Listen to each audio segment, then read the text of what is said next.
Tak punya uang, bapak-bapak jual handphone jadul demi beli beras viral terungkap cuma konten.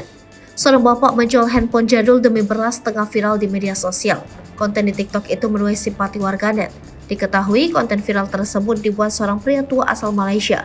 Video itu diunggah oleh akun TikTok @asia1106 dan sudah dilihat lebih dari 2,3 juta kali. Dalam video, terlihat seorang pria berbicara kepada penjaga toko. Ia ingin menjual handphone Nokia-nya. Namun karena handphone itu cukup jadul, staf perempuan itu berkata tidak bisa menerimanya. Staf itu bertanya kepada bapak-bapak itu mengapa ia menjual handphonenya. Kakek itu berkata ia hanya butuh 65.000 saja karena ia tidak memiliki uang untuk membeli beras. Video berlanjut ke bagian 2 yang mendapat lebih dari 1 juta view. Video kedua memperlihatkan staf wanita itu menolak handphone si kakek tetapi memberikannya uang Rp902.000 secara cuma-cuma. Si bapak kemudian menangis melihat kebaikan hati karyawan toko. Namun ternyata kejadian itu tidak benar-benar terjadi dan hanya skenario yang ditulis pemilik akun. Dalam sebuah konten, pemilik akun menyebut ia hanya ingin memberi contoh kebaikan kepada orang lain.